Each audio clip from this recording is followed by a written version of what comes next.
We're recording anytime, Bill. Good afternoon, everybody. Bill Schoolcraft, Local 8, San Francisco. I took a few minutes and a couple photos which I had on archive to go over a few of the common things that's come up over the years when it comes to basic welding. This goes back 30 years. I started in naval shipyards when I was 18. And funny, what I have here is a picture of me 30-something years ago on the left, and my picture now. And what I'm going to be showing you is back when that picture was taken on the left, I actually thought what I was doing every day at work was the cat's meow. And teaching welding at our union hall, we see that people will come in for recertification, and I'll know right away from the first weld they do, their generation of welding. And when somebody is actually up in my age group and they'll approach and do a weld from the 70s, I will humorously ask them, where's your bell bottoms?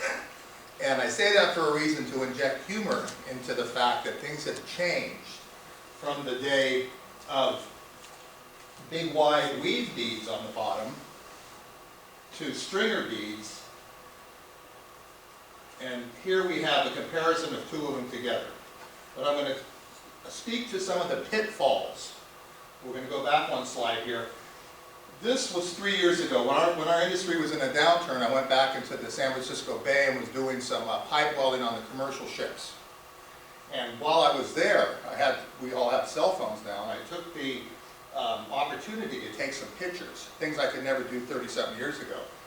And what I saw here stuck out so much, I made sure I took a picture. And you can see from this particular, being a welder, I look at this and I can see right now that this small unit, which is only an 8-inch spool, endured an enormous amount of heat input.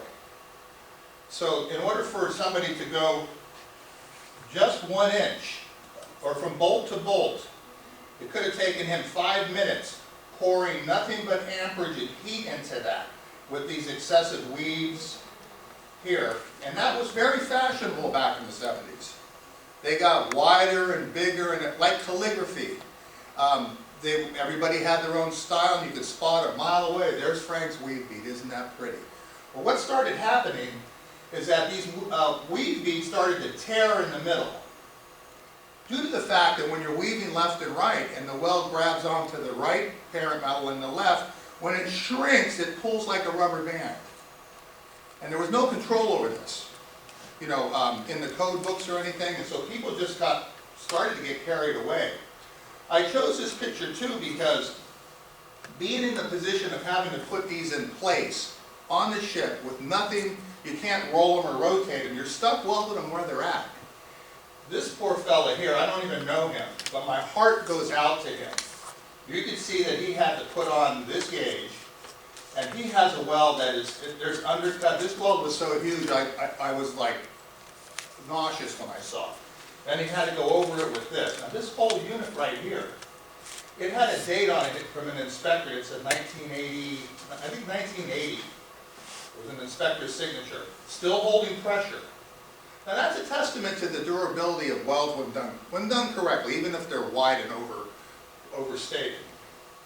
But I want to make sure that when people do strike an arc in our industry, that when they look at the joint that they're about to weld, picture what you want it to look like when you're finished prior to. It's like no different than a baker before he builds the wedding cake.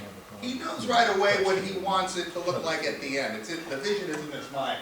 I say that because there was some indecision going on right here.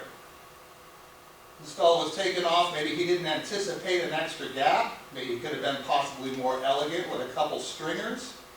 And this kind of sticks out like a sore thumb. Sometimes when these ships come in, we only have 72 hours to fix them. These were cargo container ships coming over from Hawaii. The company I was working for, we get a phone call saying, broken valve, engine room. We'd order it when they're halfway back from Hawaii. When they arrived in San Francisco, our crew would be there, and we had like 72 hours to change it. This next slide, I really love this slide. This shows the mixture of 30 years. This could have, this could have been done back in the 70s, this particular weld is a jet fuel line. I mean, an oil line. And here's stringers. Same objective, but this particular choice of welds, small, tight stringer welds, less heat input, was the way to go. So if you ever, the contraction is less, heat input is less, cools faster, and heat doesn't shoot all over the place. Sometimes you have soldered fittings that may be adjacent up here. And then you put too much heat here, all of a sudden you may lose a soldered joint. Now, whoops. Okay, separated by basically the same thing. And this is, of course, the fuel line going into the engine room. But I just wanted to, the next time you strike an arc in our industry, try to picture what you want to have at the end. And being an OSHPOD inspector last year in the high rises and everything, when we were slow, I used to go out and I would never ding a guy for choosing a stringer. But I was always asking, what possessed you to make the weld so wide? So with that, work safe. Thank you.